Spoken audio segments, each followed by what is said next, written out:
Hey there, tonight we're settling into one of those evenings where the air itself feels soft, as though the snow has wrapped not just the ground, but even the space between the trees and rooftops in a thick woolen blanket.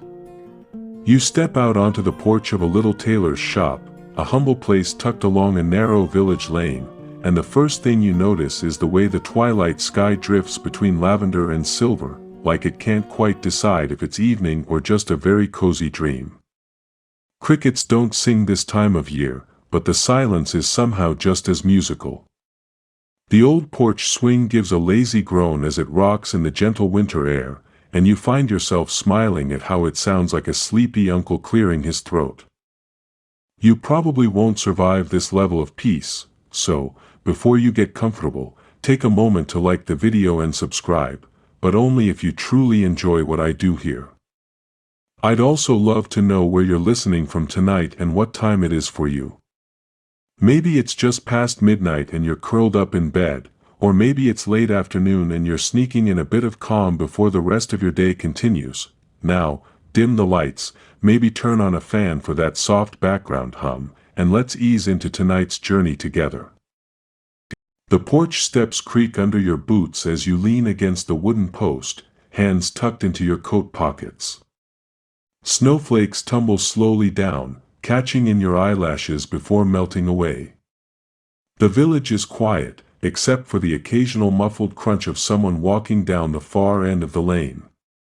Across the way, a neighbor's chimney puffs out smoke in lazy curls, the kind that promises stew simmering in an iron pot. You glance toward the little wooden sign above the shop door. The tailor's needle painted there has faded with the years, but still manages to point the way like a sleepy compass. It sways just slightly in the chill wind, almost like it's nodding to you, yes, you belong here tonight. The sound of a horse snorting drifts faintly from down the road, and you spot an old cart being pulled slowly through the snow. Its wheels squeak as if reluctant to move, and the driver, bundled in more scarves than any one human could reasonably need, tips his hat in your direction.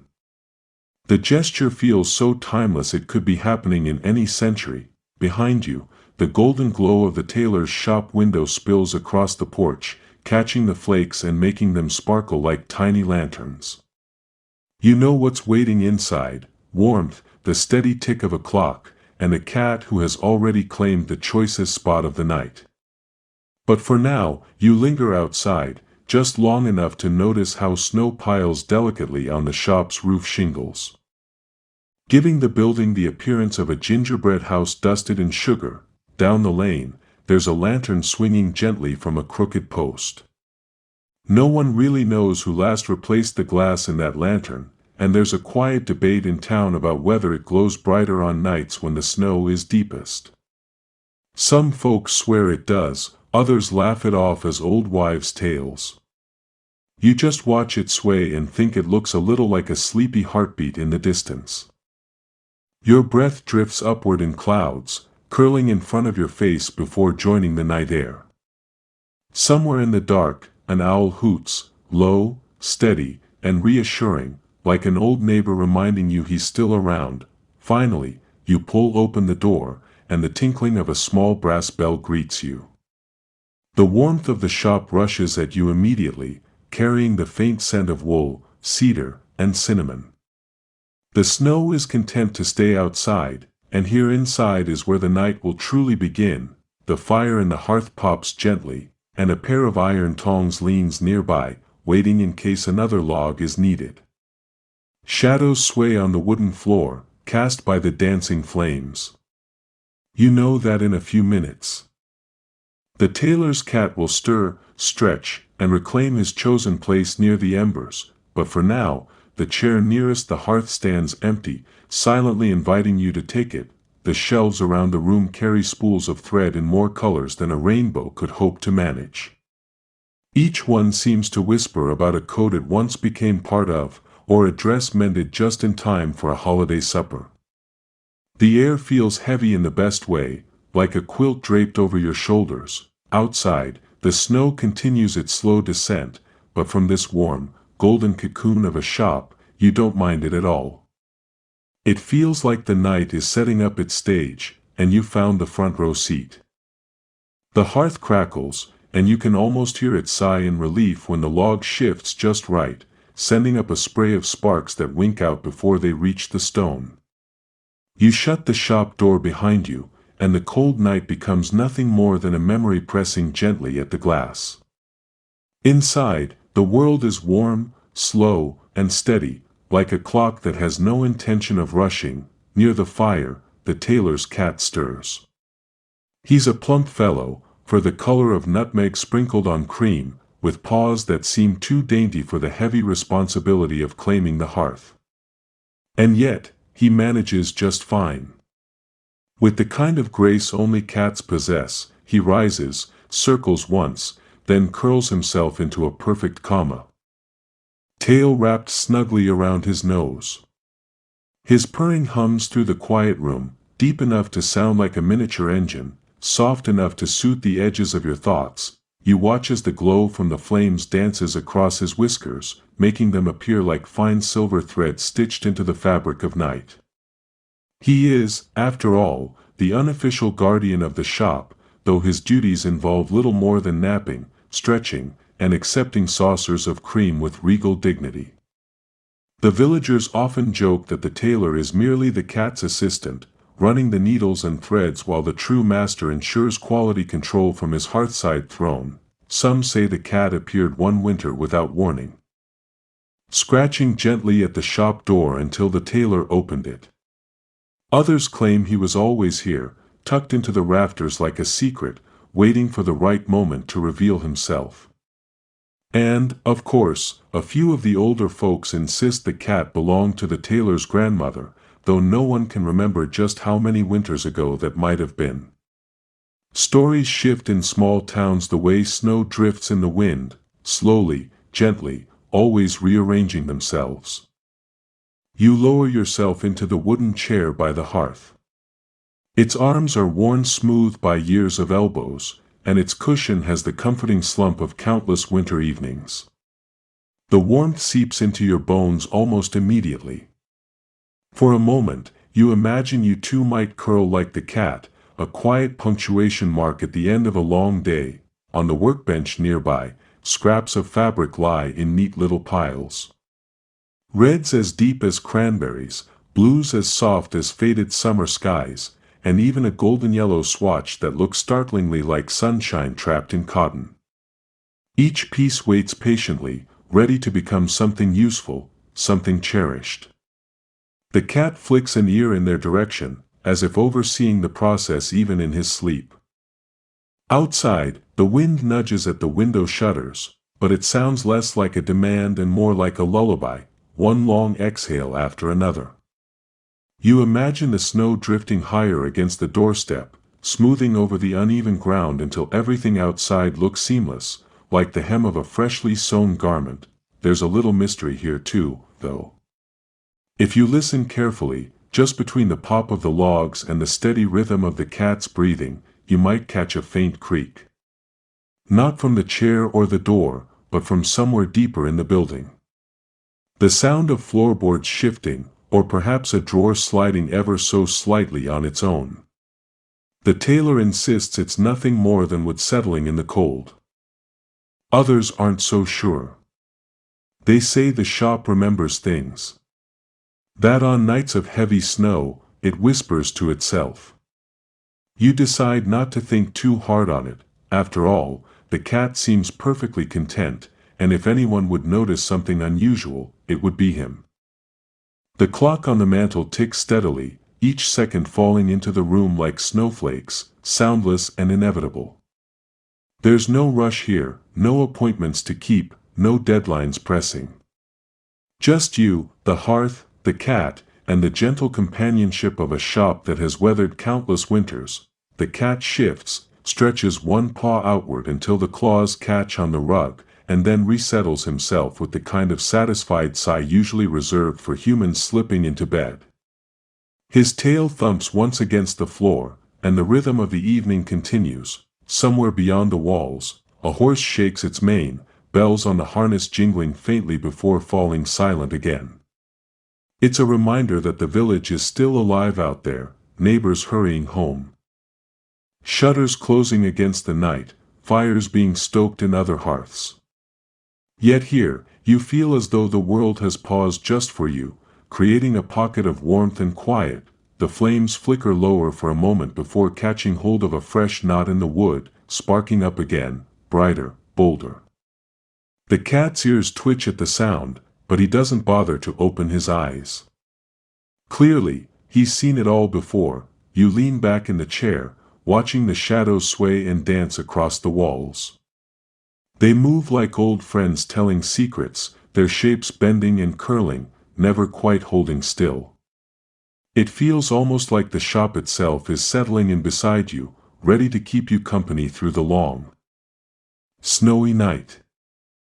The shelves of the little shop greet you like a well-worn storybook, each thread spool and button jar waiting to be noticed. They line the walls in neat, slightly crooked rows, as though the tailor had begun with perfect precision and then gradually decided that close enough was just as charming. Sunlight can't reach them this time of year, but the flickering firelight makes the glass jars gleam as though they're filled with tiny constellations. You rise from the chair and wander slowly, your hand brushing across a row of wool fabric bolts. They lean against each other like old friends who have shared too many winters.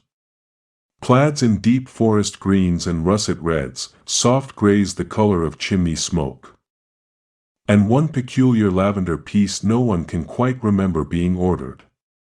It's been sitting here so long that the villagers joke it'll never be cut, that perhaps it prefers to remain unstitched, a bolt of mystery among the practical cloth. The button jars are the real treasure. Glass containers brimming with every shape and color imaginable, round ones like sugared candies, square ones with carved edges, and a few with painted flowers so delicate they look ready to wilt under your gaze. Each button has a story, or at least the tailor insists they do. He claims this jar here once belonged to a traveling seamstress who lost her wagon wheel and had to trade buttons for supper. Another jar, filled with plain brown buttons, came from a coat factory in a city far away, the kind of place the villagers only hear about but never visit.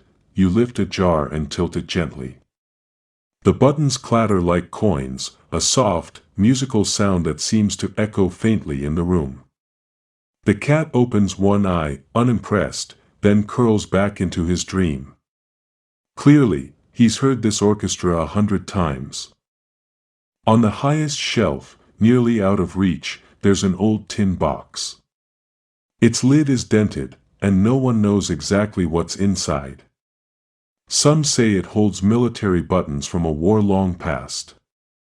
Others whisper it's just full of mismatched odds and ends the tailor never got around to sorting. The truth? Well, only the tailor knows, and he's never been in any hurry to reveal it. Mysteries, he says, are what keep the long winters interesting. As you set the jar back, you notice a piece of chalk resting on the counter beside a worn notebook. Scribbled sketches of coats and cloaks decorate the pages, designs the tailor dreamed up on idle evenings. A few are fanciful, with sweeping hems and buttons the size of dinner plates. As though he were designing for kings, or maybe giants. You can't help but smile, picturing one of the goats in the village trotting about in a regal velvet cloak. Speaking of goats, you notice a small tuft of white hair caught on the doorframe. Likely a souvenir from the neighbor's goat, the one that insists on wandering into places it shouldn't. The villagers chuckle about how the creature once strolled right into the post office, nosed through the mail, and left with a Christmas card clamped proudly in its teeth. You shake your head, amused at the thought that even a goat might want to receive holiday greetings. The tailor himself isn't here just now. He's likely stepped out to deliver a finished coat or fetch another basket of wood for the fire, but his presence lingers in every corner. The air smells faintly of cedar shavings, a trick he uses to keep the moths away from the fabric. The wooden floor is scattered with tiny threads and cuttings, little confetti-like reminders of garments stitched together with patience. Somewhere above, in the rafters, a gentle creak sounds, low and steady. It might just be the wind, or perhaps an old board sighing in the cold. But there's something about it that makes you pause, tilt your head, and listen. The sound doesn't repeat, and you decide it's best not to chase it.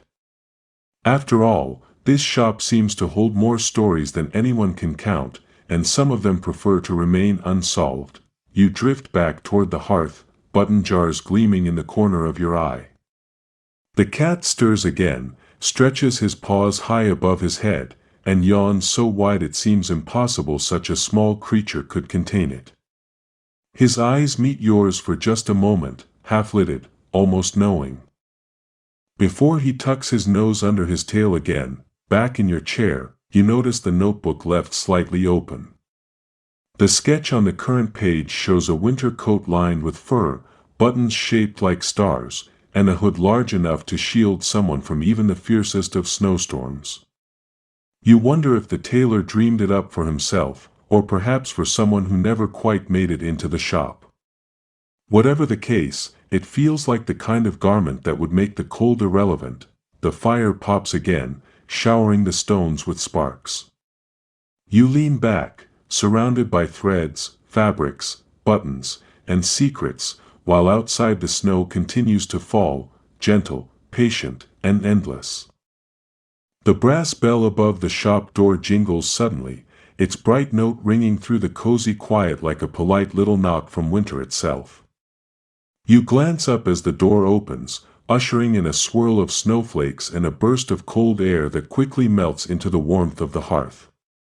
A figure steps in, stamping boots on the mat, your kindly neighbor, Mrs. Harper, cheeks flushed red from the walk. She carries a basket tucked under one arm, the top covered with a clean checkered cloth. The smell escapes before she even sets it down on the counter, warm, yeasty, comforting. Fresh rolls, still steaming from her oven. You can practically hear your stomach perk up and say, "Yes, thank you. We've been waiting for this." The cat lifts his head, blinks slowly, and then decides the situation is not worth abandoning his prime hearth spot. He settles back into his curl, though his tail flicks once, betraying a subtle interest in whether rolls might come with butter or perhaps a dab of cream. Mrs. Harper pushes back her hood and shakes off a dusting of snow, which drifts to the wooden floor in little sparkles. "Cold enough to freeze your eyebrows out there," she chuckles, pulling off her mittens. She glances around the shop, nodding approvingly at the glowing fire, the neat stacks of cloth, the general air of comfort. Her rolls are a tradition. Every winter, she bakes them in large batches and delivers them across the village. No one asked her to. No one pays her for it. She just insists that no one should get through December without something warm in their hands.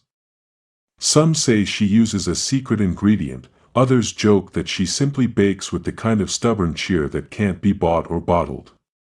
Whatever the truth, her bread has a way of softening the sharpest winter. She lifts the cloth covering the basket, releasing another wave of warm fragrance. "I thought the tailor might like a few of these tonight," she says. Her voice is low, almost conspiratorial, as if delivering baked goods were a matter of great secrecy. You thank her, and she waves the gratitude away, brushing it off like stray flour from her apron. She explains she's been baking since before dawn, her kitchen windows fogged over until she couldn't even see the lane.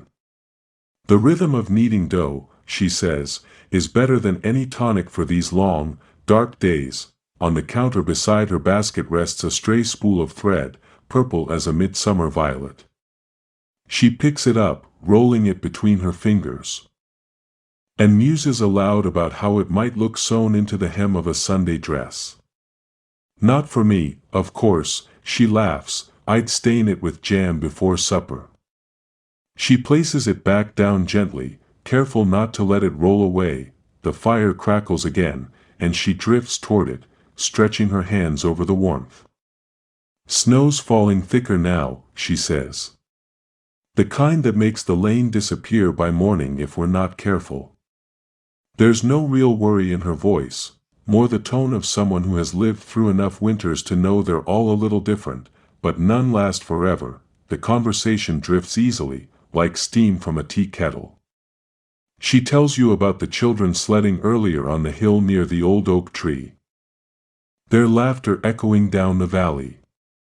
She shakes her head fondly, describing how one of them, young Sam Miller, managed to ride his sled straight into a haystack, only to pop out with straw in his hair, grinning like he'd discovered a new sport. As she talks, the cat stretches luxuriously and yawns again, this time rolling onto his back and exposing his soft belly to the fire. It's a bold move, considering his usual habit of guarding that spot like a dragon over treasure. Mrs. Harper chuckles, leaning down to scratch his ears. He allows it, because everyone knows she's one of his few trusted subjects. On the mantel, the old clock ticks steadily, marking the passage of time in a way no one seems in any hurry to acknowledge. Outside, the wind sighs against the shutters, and for a fleeting moment, you think you hear another sound, an odd creak, like a far-off door slowly swinging open. Mrs. Harper pauses too, tilting her head. But then smiles. "That'll be the barn again," she says knowingly. "Always does that when the snow's heavy. No one quite knows why." She shakes her head, amusement flickering in her eyes. "My husband used to say the barn was gossiping about us. Listening in, then creaking to itself when it disapproved." She laughs softly, and the sound blends seamlessly with the purr of the cat and the crackle of the hearth. Finally, she wraps her shawl tighter, preparing to step back into the snow. She presses the basket into your hands. "Keep them warm," she instructs, "and don't forget the butter." The bell jingles again as she departs, leaving behind the lingering aroma of bread and the sense that you've just been visited by the very embodiment of kindness in human form. The cat, sensing that all rolls have now left his reach, rolls back onto his side, sighs in resignation, and resumes his nap. The fire hums on, steady and welcoming, as the evening deepens around you. Steam clouds the window panes, blurring the world outside into soft watercolor swirls of gray and white. The warmth inside, however, is bright and golden. You place Mrs. Harper's basket on the counter and lift the cloth once more, inhaling that scent of bread until it seems to curl right into your very bones. It's the sort of aroma that convinces you, if only for a moment, that everything in life is simple and good, because, really, how could anything be troublesome when there's warm bread within reach? You slice into one of the rolls with a butter knife. The crust gives way with a quiet crunch, and steam rises up like a sigh of relief. The butter melts as soon as it touches the surface, sliding into every crevice, and you take a bite that practically erases the need for any further thoughts. If there's such a thing as edible peace, this is it. The cat stirs from his hearthside throne, tail flicking. He stretches, trots lazily across the room, and parks himself at your feet. His eyes narrow in a way that suggests he's doing you a great honor by even acknowledging the bread. You tear off a tiny piece and hold it out. He sniffs, flicks his whiskers, and finally nibbles it delicately, as though to say, "Well, if you insist." Then, with his contribution to fairness complete, he saunters back to the fire and curls up once more. The panes fog further as the kettle on the stove whistles gently. You pour hot water over a few tea leaves in a small pot, watching as the steam mingles with the buttery air. A faint floral scent rises, soft and calming, weaving itself into the fabric of the shop. The window glass, now nearly opaque, reflects the flickering fire instead of the snowy lane outside. Some villagers claim that when the windows fog over this way, the shop becomes its own little world, separated, just for a time, from everything else. It's almost like stepping into a snow globe where the outside has no say. Children press their faces against the panes when they visit, doodling shapes in the fog with their fingers before their parents shoo them away. You catch yourself tempted to draw a heart, or maybe a cat paw print, just to leave a signature of your presence. The creak comes again, faint, distant. You pause with your teacup halfway to your lips. It's a sound that doesn't quite belong to the door or the rafters, something older, deeper, as if the very bones of the building are whispering to themselves. You glance toward the cat, who opens one eye lazily, then shuts it again. Clearly, whatever mystery the sound holds is not worth his attention. If the cat isn't worried, you decide, then neither are you. You sip your tea slowly, the warmth spreading through your chest in waves. The bread basket calls to you again, and you answer with another roll. This one you drizzle with honey, because in winter, one ought to be slightly indulgent. The golden sweetness glistens in the firelight before sinking into the bread. The first bite makes you hum quietly to yourself. If Mrs. Harper ever revealed her secret recipe, you suspect entire libraries would be filled just to house the gratitude letters. On the mantel, the clock ticks on, steady and unbothered. The tailor's notebook lies open still, the star-buttoned winter coat sketch staring back at you as though it's waiting for someone to bring it to life. You imagine the fabric bolts leaning in slightly, whispering among themselves, who will be chosen for the honor. The cat flicks his ear again, and you realize you're half convinced he's the one deciding. The panes mist thicker, until you can't see even the vague outlines of the houses across the lane. It's as though the world beyond has been erased, leaving only you, the fire, the rolls, the tea, and the cat.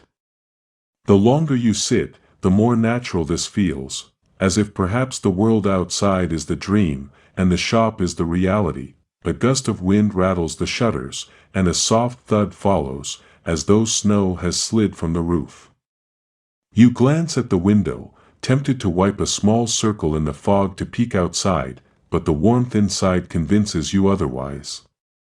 The night out there can wait. Instead, you pour another cup of tea, set the bread basket a little closer, and listen to the cat's purr blend with the fire's gentle crackle.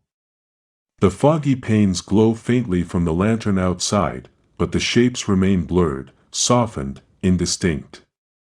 This is your world for now, golden, safe, and deliciously slow. Out back, the porch creaks with the sound of something heavier than snow. You glance toward the rear door, half expecting another neighbor, but instead it's the familiar bleat of a goat, specifically, the Miller family's goat. Though he seems to have decided long ago that he belongs to everyone, he appears like a ghost through the fogged windowpane before nudging the door open with his nose. The bell over the front door doesn't ring this time, but you can almost imagine it would if goats were considerate enough to enter properly. He trots in confidently, hooves clicking across the floor, head bobbing as though he's announcing, "Well, what's for supper?" The cat opens both eyes this time. Ears swiveling, tail lashing once in pure feline disapproval. If he could roll those amber eyes any harder, the rafters might feel it. The goat, however, is oblivious, or perhaps enjoys the drama. He clambers onto the braided rug by the hearth, stretches his neck toward the basket of rolls, and lets out a satisfied huff. You intercept him gently, placing a hand against his soft nose and steering him away. "Not yours," you murmur, though it feels silly to scold a goat who's clearly convinced the universe exists for his benefit. He bleats again, the sound echoing oddly in the cozy room, like a trumpet in a velvet-lined case.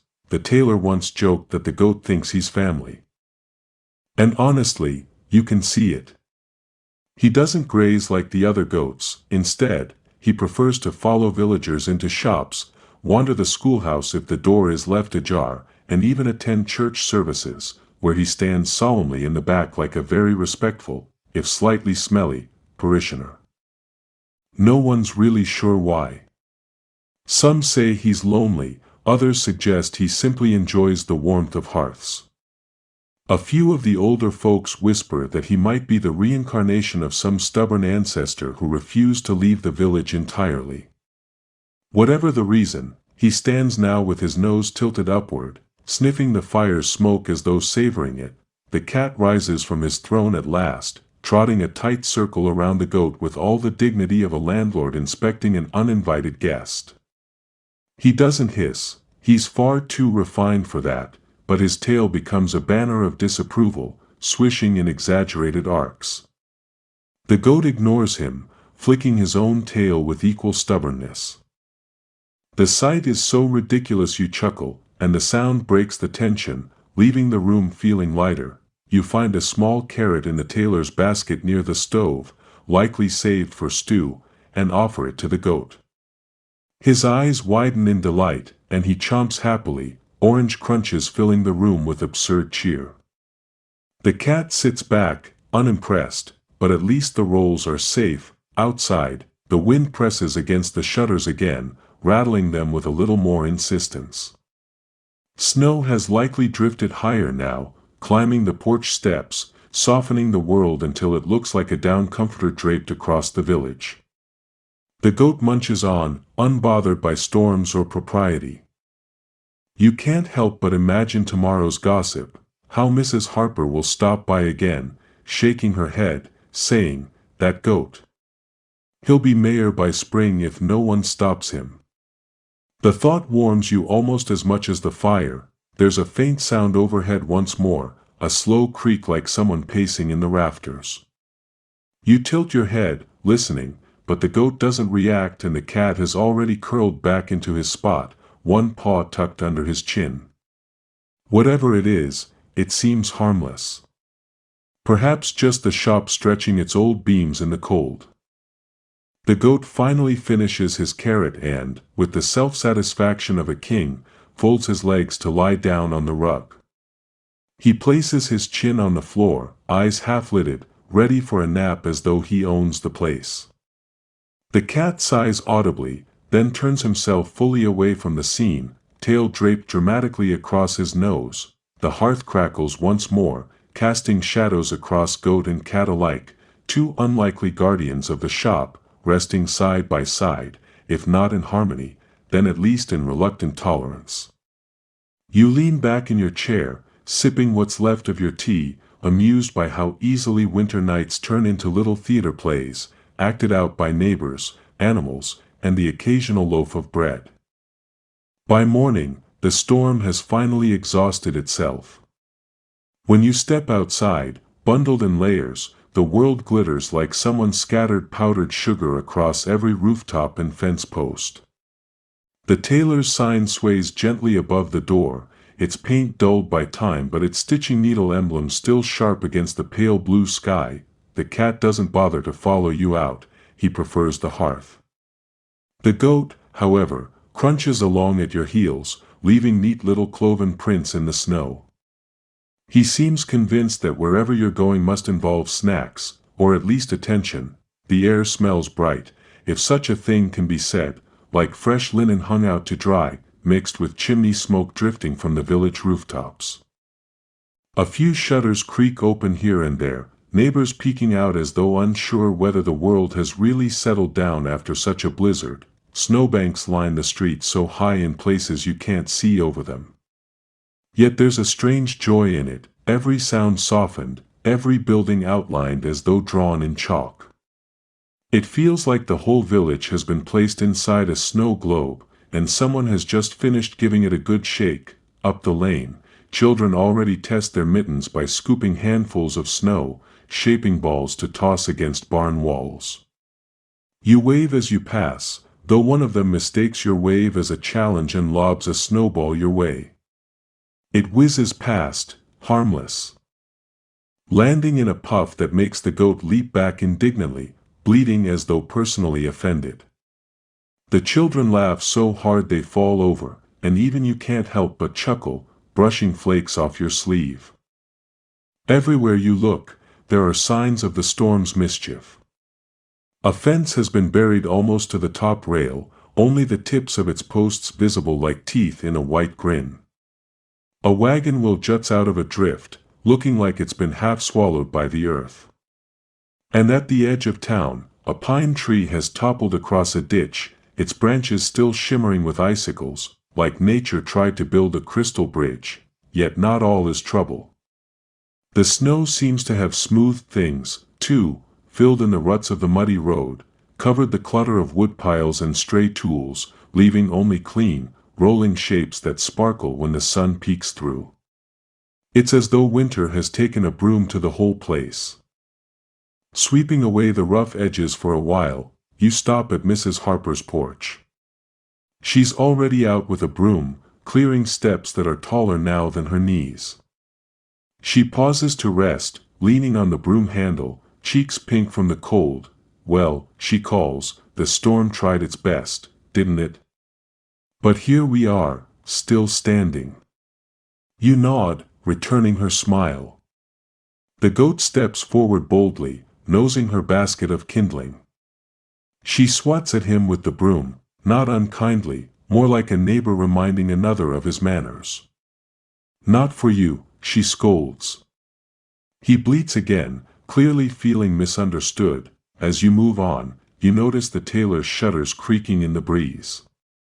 One hangs loose, as though the storm tugged at it in frustration but couldn't quite finish the job. It claps lazily against the wall, not dangerous, just stubborn. You make a mental note to fix it later, like the 100 other things storms tend to reveal about old buildings. The farther you wander, the clearer the streets become. Folks emerge slowly, like cautious rabbits after a hawk's shadow passes. Some shovel paths, others brush off roofs. One man sets about freeing his wagon from a drift, his horse snorting puffs of white steam.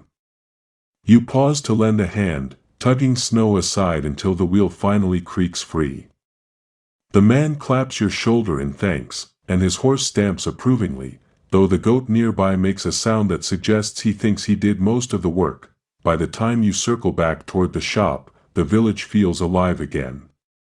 Smoke curls higher from chimneys, and laughter carries faintly from somewhere down the street where children are building a fort. Life, as always, picks up right where it left off. Still, a little mystery lingers. On your way back in, you glance toward the old barn at the edge of the square. Its door stands wide open, though you know you saw it closed tight before the storm. No footprints lead to it, no marks disturb the snow, yet the dark gap yawns like an open mouth. Folks say it happens every winter, especially after blizzards, that the barn refuses to stay shut, as though some unseen guest insists on coming and going. You tell yourself it's just the wind, but still, the thought lingers like a puzzle piece left unsolved on the kitchen table. Inside again, you shake off snow, your boots dripping onto the mat. The hearth is still burning low, the cat curled tightly against its warmth, barely stirring. The goat flops back down on the rug with a satisfied grunt, as though he, too, had done his rounds and deserved rest. You settle in once more, the storm's chaos now only a story for tomorrow's gossip. Outside, the village breathes easy again, tucked beneath its glittering quilt. By the time evening drapes itself over the village again, the snow has softened into something gentler. The drifts that seemed so sharp in the morning now glow faintly under the moonlight, their edges blurred like frosting on a cake. You step outside with a lantern in hand, mostly for the ritual of it. Truth be told, the moon alone is enough to see by tonight. The lantern light flickers across the path you shoveled earlier, and you follow it toward the square. There's a hush about the place, not the tense silence of a storm, but the good kind, the sort that invites you to listen for distant owls or the crunch of your own boots on fresh snow. When you round the corner, you're met with the cheerful chaos of the town hall. Lamps glow warmly through the windows, and laughter seeps through the cracks in the door. Someone has chalked a lopsided winter gathering sign on the board outside, though the letters lean so badly it looks like they were written during a minor earthquake. Inside, the air is thick with warmth and the smell of mulled cider. Coats hang from every peg, boots line the walls in sloppy pairs, and mittens are piled like forgotten treasure in a basket by the stove. You slip in quietly, greeted by nods and smiles, the kind that don't need words to carry meaning.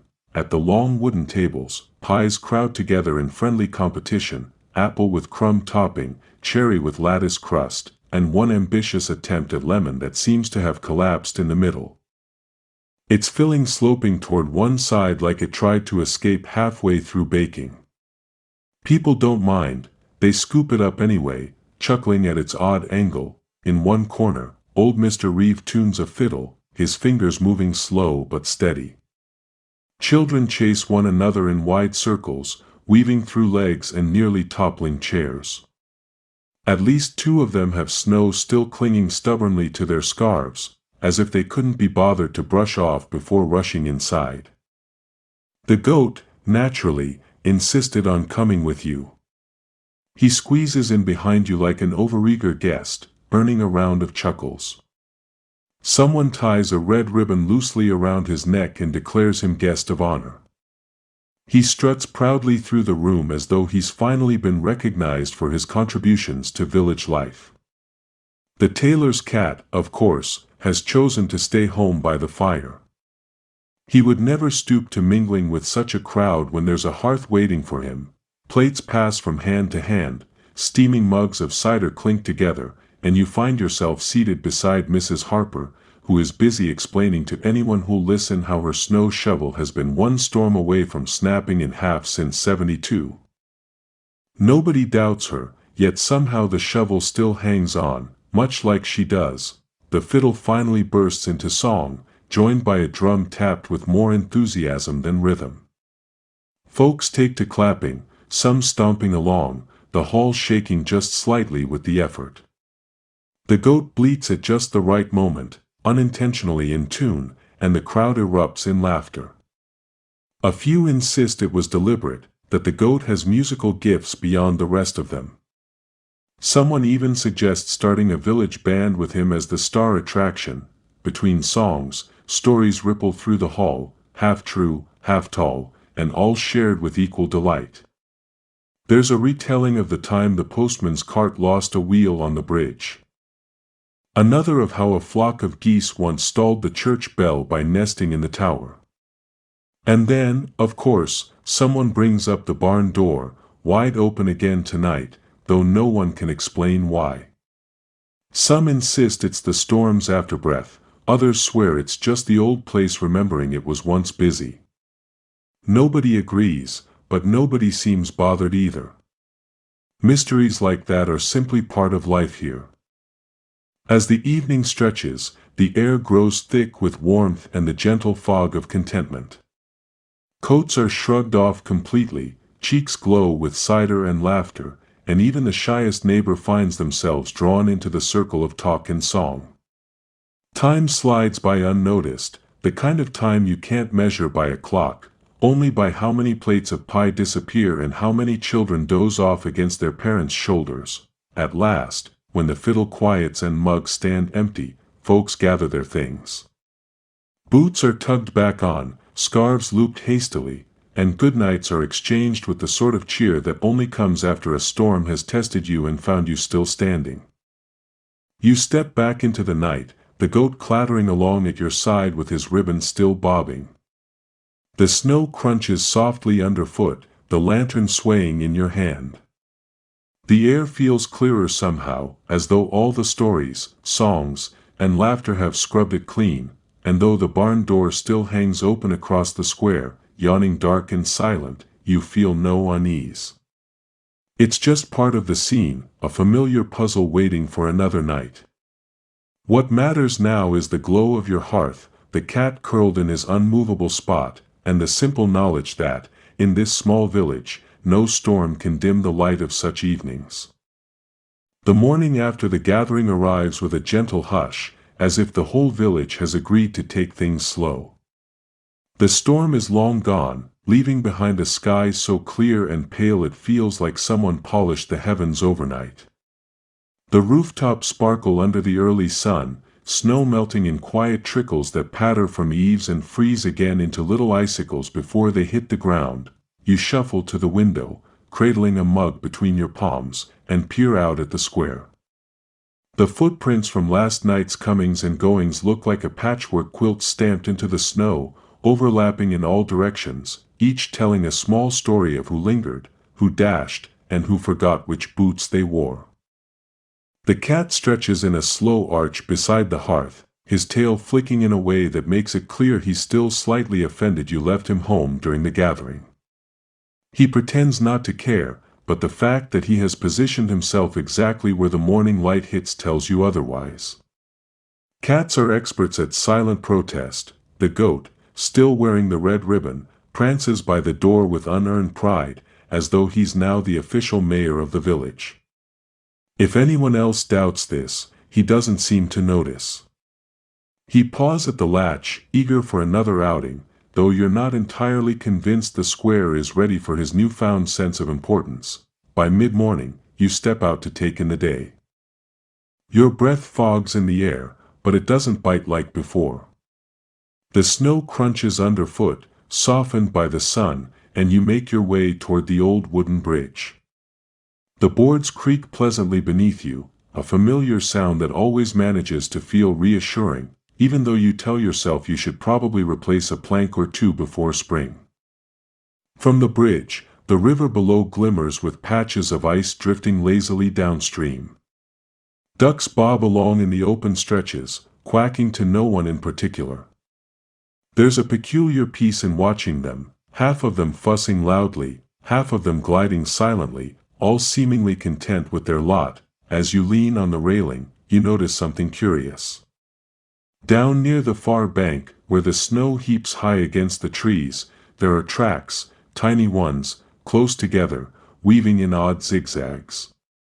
They look like the hurried trails of some small creature, maybe a rabbit, maybe something more mischievous. You follow them with your eyes until they vanish into the thicket, back in the village. Folks begin to stir. The blacksmith shovels a path to his shop, pausing every so often to lean on the handle as though debating if it's worth the trouble. Across the way, Mrs. Harper waves at you with her shovel in hand, insisting, yet again, that this storm surely would have been the end of hers if not for her ingenious repair work. The repair, from what you can see, involves a loop of twine and an optimistic nail. You nod approvingly anyway. The baker, never one to let an opportunity slip by, sets a tray of sweet rolls out on the windowsill to cool, their scent drifting temptingly into the square. Children who catch the smell swarm like bees, offering to help shovel paths in exchange for one. The bargain seems fair, though their shoveling mostly creates new piles in less convenient places. By afternoon, the village has taken on a kind of lively drowsiness. People are outside, moving slowly, greeting one another with the camaraderie of those who've shared a storm and a gathering. Someone's built a snowman near the hall, tall, crooked, and with one button eye set lower than the other. A scarf hangs around its neck in such a way that it looks perpetually confused. The goat takes a moment to sniff it, declares it unworthy, and trots off, still clinking his ribbon. Later in the day, you settle on the porch with your mug refilled, watching the village stretch and yawn back to life after the storm. The tailor's cat pads out, curls beside your chair, and accepts the outdoors only because it is now bathed in sunlight instead of snow. He glances at the goat parading his ribbon and, with a low rumble, makes it clear that no matter what the villagers say, the hearth still has only one rightful ruler. The peace of the day wraps around you like a wool blanket. The kind of peace that comes not from silence, but from the gentle background hum of life, children laughing, snow shovels scraping, the occasional thud of snow falling from a roof, and the creak of the bridge boards when someone crosses. As evening edges closer, the sky deepens into soft pink and lavender, and the village slips into another quiet rhythm. You return inside, the hearth glowing, the cat reclaiming his post, and the goat, reluctantly, settling down near the door, ribbon askew but pride intact. The storm is a memory now, replaced by the warm aftertaste of shared pies, music, and laughter, and by the gentle pulse of a village that never truly hurries yet never truly stops. The days after the storm move in a rhythm that feels both familiar and freshly polished. Snow still rests in thick blankets over the fields, but it glitters now instead of looming, catching the sunlight like scattered sugar. Paths through the village square grow more defined as boots and sleds carve neat lines, and the once stormy air has shifted into something brighter, something that smells faintly of wood smoke and bread dough. You take the long way around the village this morning, letting your steps crunch along the lane that curves past the mill pond. The surface is frozen solid, smooth as glass except where children have already carved loops and figure eights with their skates. Their laughter floats across the fields, carried on the crisp air, and it's hard not to smile at the sight of wool-hatted figures chasing one another in clumsy arcs. A pair of them topple into a heap near the bank, laughing too hard to get up right away. Past the pond, the hedgerows are heavy with snow, but sparrows perch there anyway, puffed up like little brown marshmallows. They hop branch to branch, leaving delicate trails where their claws scratch the powder. A squirrel darts along the top rail of a fence, leaving a tiny procession of paw prints that vanish when he leaps into the nearest tree. As you pass the bakery, the door swings open, releasing another cloud of warm, sweet air. The baker leans out, his cheeks ruddy from the ovens. "Cinnamon knots today," he calls cheerfully, and before you can answer, he tosses you one wrapped in parchment. It's still warm enough to steam in your mittened hand, the sugar sticking faintly to your fingertips as you take a bite. The goat, who has taken to shadowing you more often since the ribbon incident, bleats indignantly at not receiving a pastry of his own. You reassure him with a scrap of the knot, which he devours with such enthusiasm that a crumb lodges on his whiskers. He struts ahead again, convinced this is yet more proof of his elevated station. By midday, the sky softens into a pale silver. Clouds gather, not storm clouds, just the kind that promise a quiet flurry. Villagers go about their work with an ease that only comes once the worst of a storm has passed. The blacksmith hammers steadily in his shop, the ringing echo mingling with the distant calls of children sledding down the lane by the orchard. Mrs. Harper is out again, this time inspecting her chicken coop, talking to the hens as though they personally thanked her for surviving the weather. When the flurries begin, it feels less like snow and more like confetti drifting from a giant unseen hand. The flakes are soft, slow, and they cling gently to hair and shoulders without any urgency. You stand a while beneath them, watching the roofs and fences grow faint white frosting. Even the goat pauses his proud march to nibble at the air as if tasting winter itself. By late afternoon, you wander toward the woods at the edge of the village. The path winds beneath trees whose branches droop with snow, bending low enough to make you duck. Somewhere deeper in the forest, an owl hoots, early, but the muffled quiet of the snowy wood seems to grant permission for such things. The rabbit tracks appear again here, darting across the path and disappearing under a bramble. You wonder if it's the same rabbit from the riverbank, or if the forest simply hums with unseen, gentle company. When you return, lanterns have begun to glow in windows. Their soft golden light pools on the snow, making the whole village look like it's lit from within.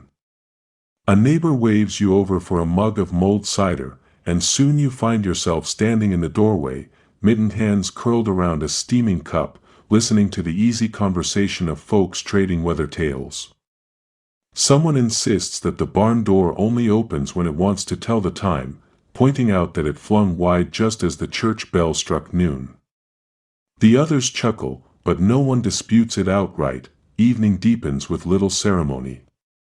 The cat greets you at the threshold, weaving between your legs with practiced reproach. As if to say the house cannot possibly be managed in your absence. He resumes his post by the fire once you've stoked it, blinking slowly in the glow. Outside, the goat curls up near the porch, ribbons still clinking softly whenever he shifts in his sleep. You sit back with a quilt tucked around your knees, listening to the hush of snow still falling outside, steady and unhurried. The air smells faintly of cinnamon, smoke, and pine. It feels like the world has slowed itself down just enough for you to notice every detail: the crackle of a log in the hearth, the faraway squeak of sled runners, the faint drip of a thawing icicle. The storm is long past, yet in its wake the village seems wrapped tighter together.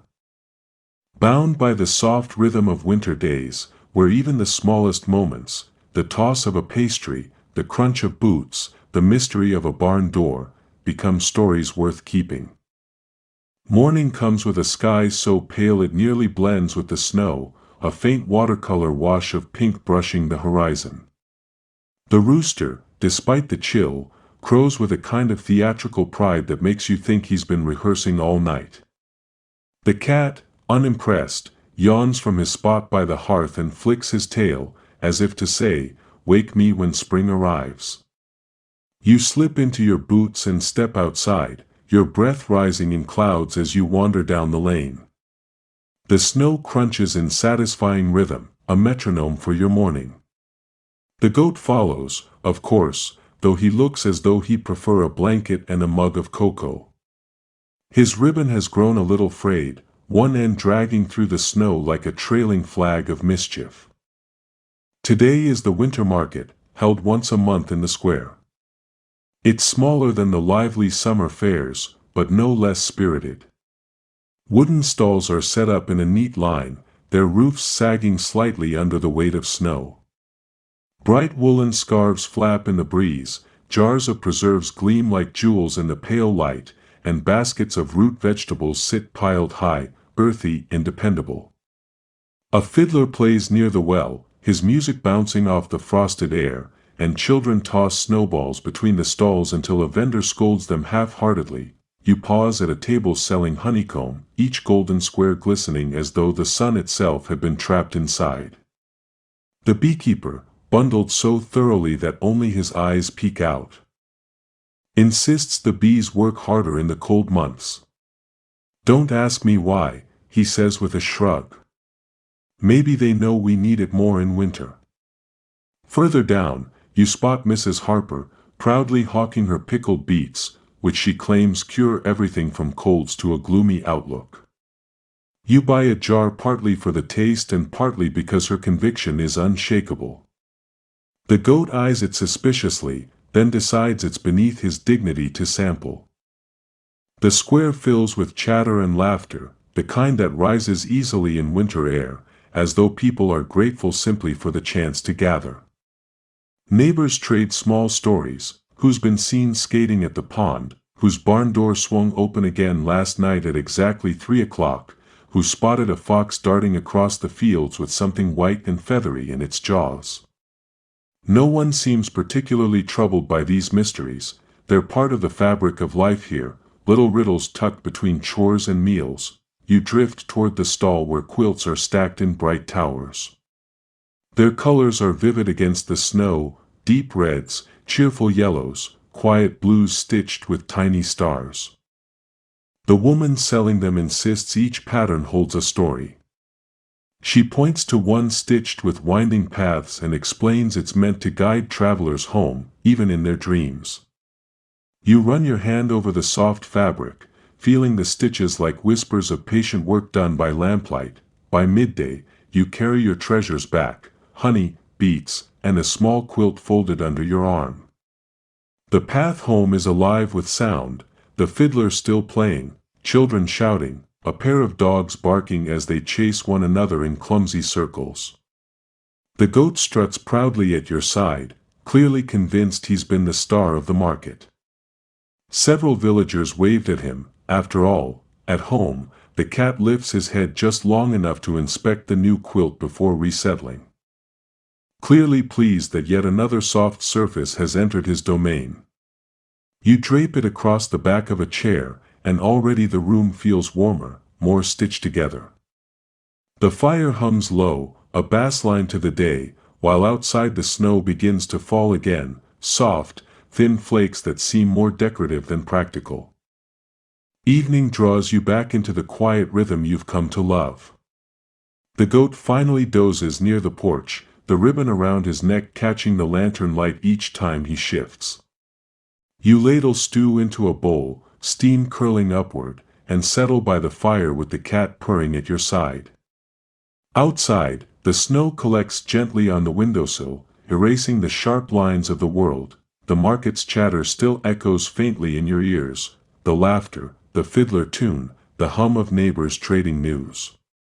But here in the stillness, wrapped in quilted warmth and the soft company of your two companions, you feel the world narrowing to a comfortable, timeless glow, and for just a moment, you wonder, if you listen closely enough, maybe you'll hear the barn door creak open in the distance, marking some secret hour only it knows. The next morning begins not with sunlight, but with the hush of snow still falling. You wake to a world wrapped in silence, the kind where even the wind seems reluctant to disturb the peace. The cat stretches luxuriously by the hearth, his paws flexing like he's kneading invisible bread, while the goat nudges at the door, eager to see what wonders, or trouble, await outside. You open the door to a landscape transformed. Snow has stacked itself along the fence posts and softened the sharp corners of the barn roof until everything looks rounded, dreamlike, like the world has been gently erased and redrawn. Your footprints from yesterday's trip to the market are gone, replaced by a smooth expanse that makes the lane look untouched. The goat bounds out first, his ribbon bouncing as he half skips, half stumbles through the drifts.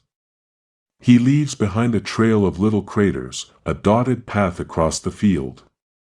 The cat, after a long moment of disdain, pads out delicately onto the porch, presses one paw into the snow, and promptly retreats. His look is pointed. This is your nonsense, not mine. You decide to make the most of the morning by checking the chicken coop.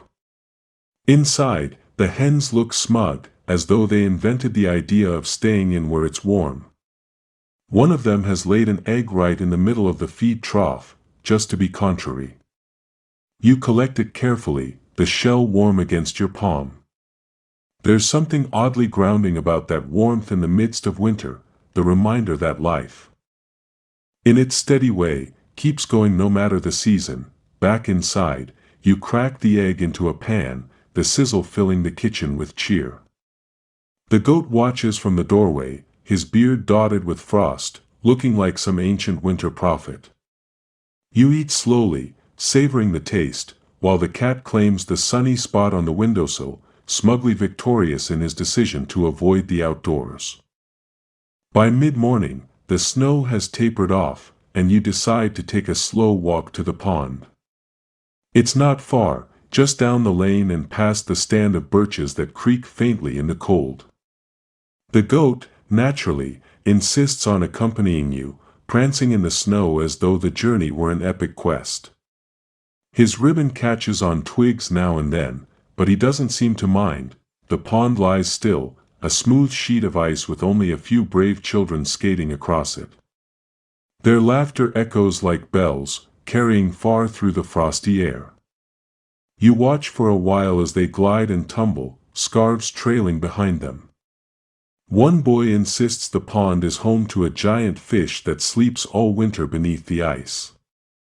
If you listen real close, he whispers to his friends, you can hear it breathing. You lean in too, half smiling, and for a moment the silence of the frozen water almost convinces you he's right. On the walk back, you spot the familiar barn door swinging gently again. No one is near it, no tracks in the snow to explain who, or what, might have passed. It moves lazily back and forth as though stirred by some secret breeze. The goat gives it a long, thoughtful look before returning to his snow munching, deciding some mysteries are best left unsolved. Back home, you light the lanterns early, their glow casting golden pools across the walls. Supper is simple tonight, thick slices of bread with honey from the market. A pot of tea steaming at your elbow. The cat curls close enough to share the heat, his fur warm against your side, while the goat takes up his usual post on the porch, occasionally snorting at snowflakes as though offended by their persistence. As evening settles in, the quilt from the market finds its way across your lap. Its pattern, stitched paths winding toward small stars, feels almost like a map, though you couldn't say to where. The stitches remind you of patient hands working through the night, thread passing in and out like a steady heartbeat. The fire crackles softly, and you imagine how tomorrow might bring more small errands, mending a fence post, sorting through jars in the cellar, maybe coaxing the goat not to chew on the woodpile again. Nothing urgent, nothing sharp, just the gentle rhythm of country life moving at its own pace, and when you finally rise to stir the embers and prepare for sleep, the world outside feels wrapped in the same quiet warmth as the quilt. Snow still falls lightly, each flake spinning and glinting before it disappears into the whiteness, as if the night is gently rocking the countryside to sleep. By the time the sun peeks through the curtains the next morning, the air feels different, lighter, almost mischievous. Snow still dusts the windowsills, but it's begun to settle, and faint drips patter from the eaves like a metronome keeping time for the day ahead. You stretch, rubbing the sleep from your eyes, and catch sight of the cat already perched at the hearth, smug as a king on his throne. He flicks his tail with the sort of satisfaction that says, "Yes, I kept the house safe while you snored." The goat, naturally, is waiting at the door. He's positioned himself like a loyal guard, though the smudge of flour on his nose tells you he's been nosing around the pantry again. When you open the door, he springs into the yard, his little ribbon bobbing, ready to tackle whatever nonsense the morning provides. Today feels right for a bit of neighborly visiting. You gather a small basket, some bread left over from yesterday, a jar of jam, and a sprig of dried lavender tied with twine. Gifts don't need to be grand here, they just need to carry a hint of thoughtfulness. The goat insists on coming along, his cloven hooves leaving tidy prints as you make your way down the lane. The path takes you past the mill, where the wheel creaks faintly, half iced over but still moving just enough to keep the water awake. No one's ever sure how it doesn't freeze solid this time of year. Some say the spring that feeds it is warm underground, while others claim the mill has just always been stubborn.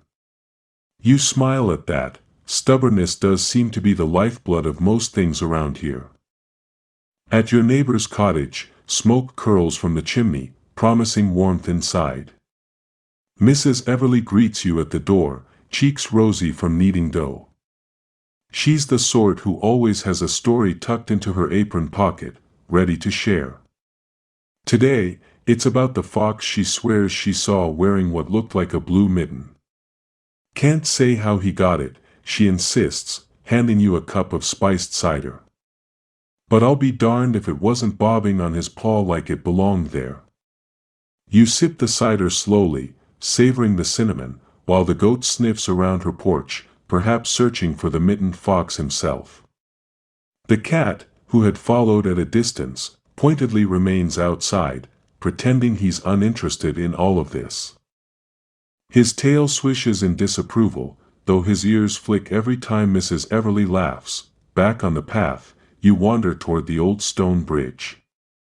Icicles hang from its edges like crystal daggers, glittering when a sliver of sunlight finds them. Beneath, the creek hums quietly, dark water threading through the frozen banks. Someone has built a tiny snowman right on the bridge's railing. His arms are sticks, one much longer than the other, so he looks perpetually as if he's waving. No one admits to building him, though some folks say he appears every year on the first true snow.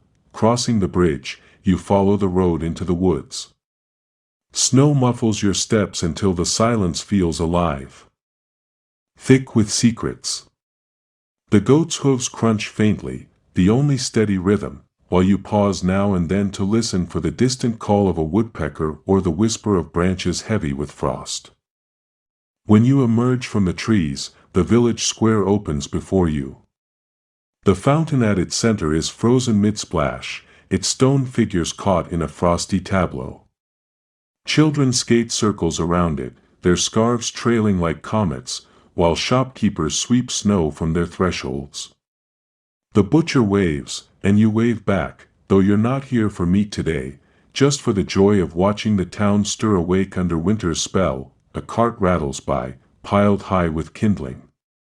The driver lifts his cap in greeting, and you notice the faint scent of pine lingering in his wake. It mixes with the smell of fresh bread drifting from the bakery, making your stomach grumble despite your earlier breakfast. On the way home, you take a detour past the orchard. Its trees stand bare and stark against the snow, branches reaching like open hands. No fruit clings now, only a few forgotten leaves that rustle faintly in the breeze. Yet, even in winter, the orchard hums with quiet promise.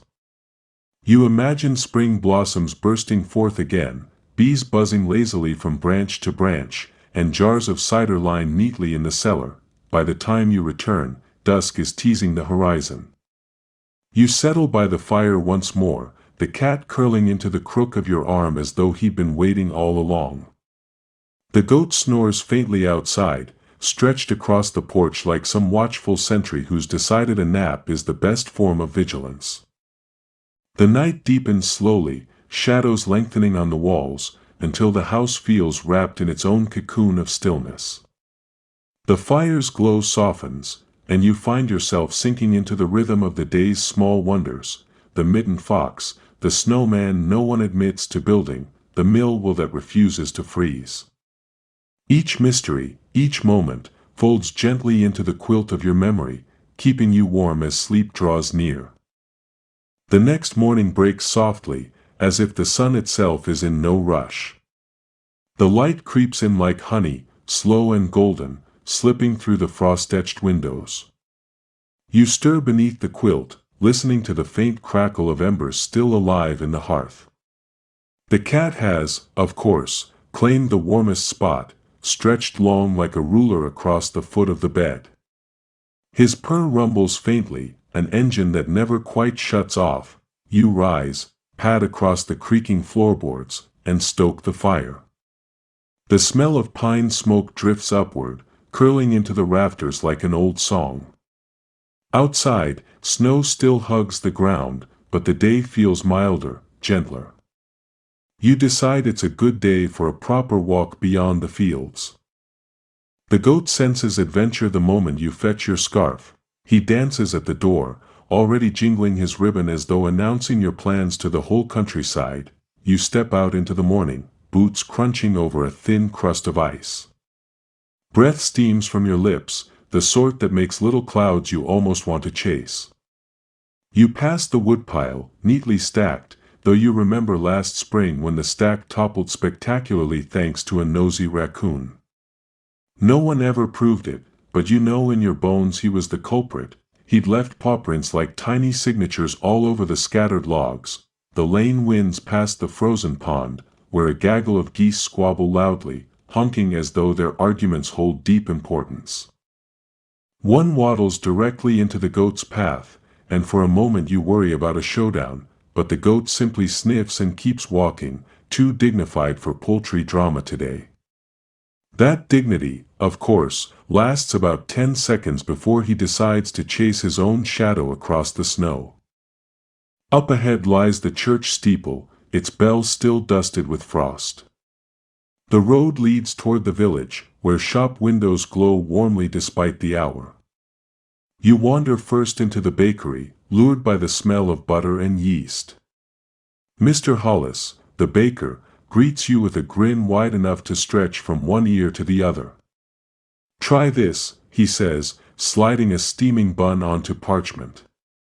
"Experiment with cloves. Don't tell my wife, she says I use too much." The bun is sweet, spiced, and so tender it practically sighs in your mouth.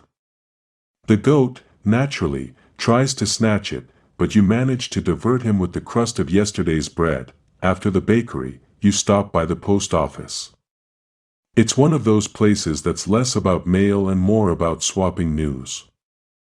The postmaster always insists he doesn't gossip, but you've never seen anyone so efficient at delivering both letters and tales.